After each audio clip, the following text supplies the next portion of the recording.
Angel Reese makes decision on $100,000 game versus man. Angel Reese has reportedly made a decision on playing one-on-one against a man for $100,000. The WNBA star is off to a tough start in 2025. The Chicago Sky are 0-2 on the season. Reese is averaging 7 points and 14 rebounds per game, but she's shooting less than 25% from the field. The Sky have been blown out by the Indiana Fever and the New York Liberty in back-to-back games. Reese, who makes about $70,000 in WNBA salary, earns millions through endorsements and brand deals.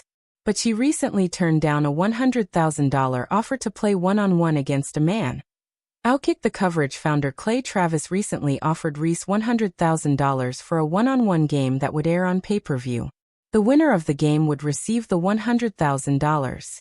However, it sounds like Reese has little to no interest in the game, which is hardly surprising. It seemed like it would be easy money for Reese, given Travis' athletic displays over the years. Of course, Reese probably didn't want to give Travis the publicity surrounding the game, which is understandable. Still, you have to admit that the game would have been fun to watch, no matter who you might have been rooting for. The Sky returned to the court on Sunday evening. Ryan Clark questions why Angel Reese has to be Caitlin Clark's villain. The great sports debate of the last week began around the rivalry between budding WNBA superstars Caitlin Clark and Angel Reese, but quickly devolved into a war of words between former ESPN and NFL teammates Ryan Clark and Robert Griffin III. Griffin, who was recently hired by Fox Sports as a college football analyst, started the debate when he declared Reese hates Caitlin Clark following an on-court dust-up during last weekend's season opener between the Chicago Sky and Indiana Fever. In a pivot video he posted to X/Twitter on Monday, Ryan Clark took exception and chastised his former Washington Redskins, now the Commanders, teammate for villainizing Reese. Ryan Clark's point would ultimately be lost in the viral back-and-forth with Griffin, who blasted the veteran ESPN analyst for personally attacking me and my family over what Griffin described as a sports opinion. But during a 30-minute response video released Friday, in which Ryan Clark apologized to Griffin's wife, Greta, for involving her in their social media feud, Clark doubled back to his original point and questioned why Reese, the former LSU superstar, must be denigrated and pigeonholed as the WNBA villain when discussed in relation to Caitlin Clark.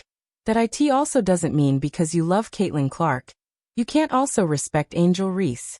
If you want to talk about her game and say they aren't on the same level, that's a conversation you can have. I think Caitlin Clark is on her way to being the face of the league after Aya Wilson is gone, Ryan Clark said on Friday's special response video on the Pivot podcast. I think Angel Reese is also a very important part of the league because of the effort she plays with. The star power she has away from the court is another reason people will tune into the WNBA. Because whether you like her or love her, or don't like her or love her, you want to see what Angel Reese is going to do. And that's good for a league that wants you to turn on the TV to see them.